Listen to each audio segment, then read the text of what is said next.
Pope Leo XIV met with authorities, civil society, and diplomatic corps in Algiers on the first day of his 3-day apostolic journey to Algeria.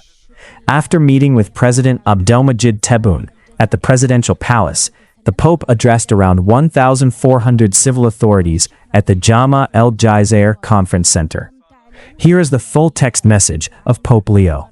Mr. President, distinguished officials and members of the diplomatic corps, ladies and gentlemen, I am deeply grateful for the invitation to visit Algeria, which came at the very beginning of my Petrine ministry, and I thank you for your warm welcome. You know that as a spiritual son of Saint Augustine, I have already visited Annaba twice, in 2004 and 2013. I am grateful for the mysterious plan of divine providence that has arranged for me to return here again as successor of Peter.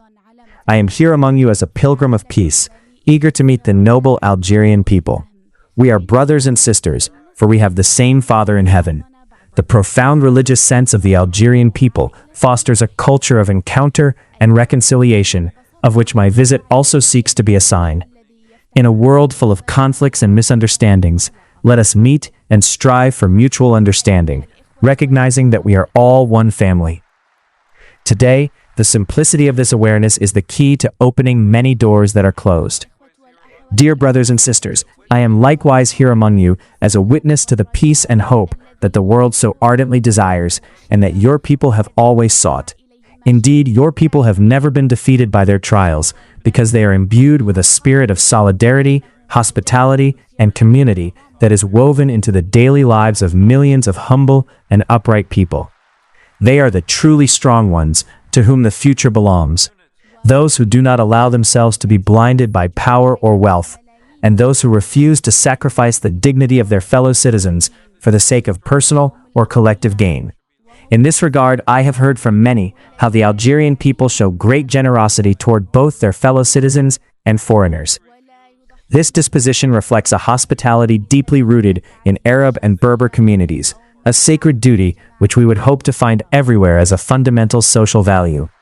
Similarly, almsgiving, sadaqah, is a common and natural practice among you, even for those of limited means.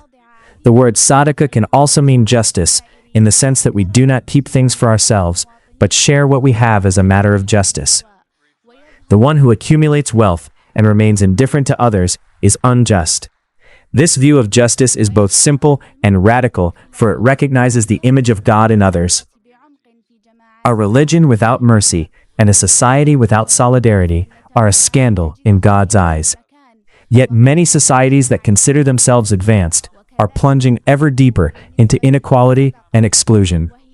Africa knows all too well that people and organizations that dominate others destroy the world, which the Most High has created, in order that we might all live together. The difficult experiences that you have faced throughout history give your country a particularly important perspective on the global balance of power.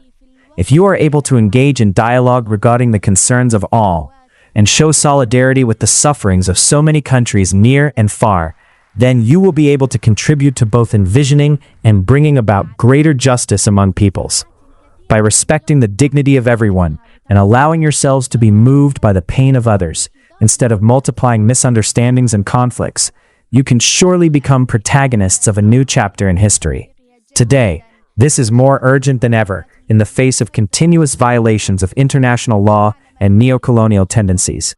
My predecessors already clearly perceived the epochal significance of this challenge. Benedict XVI observed that the processes of globalization, suitably understood and directed, open up the unprecedented possibility of large-scale redistribution of wealth on a worldwide scale.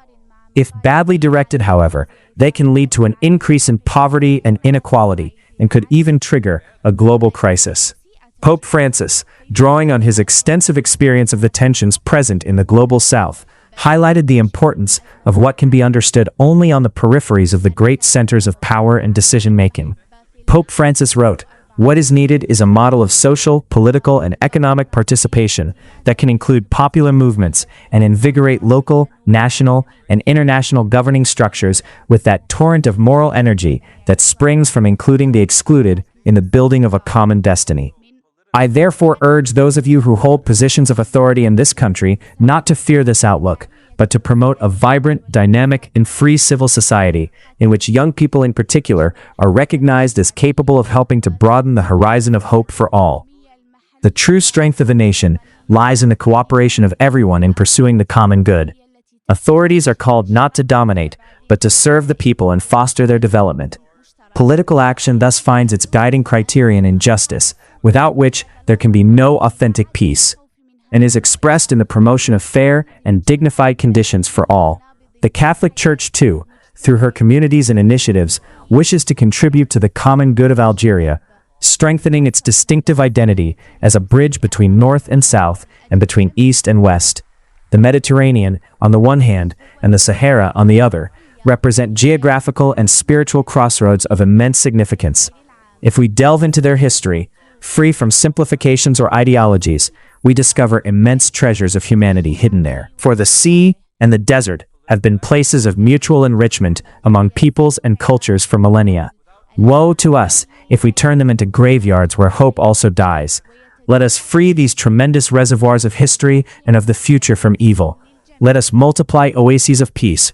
Let us denounce and remove the causes of despair, and let us oppose those who profit from the misfortune of others.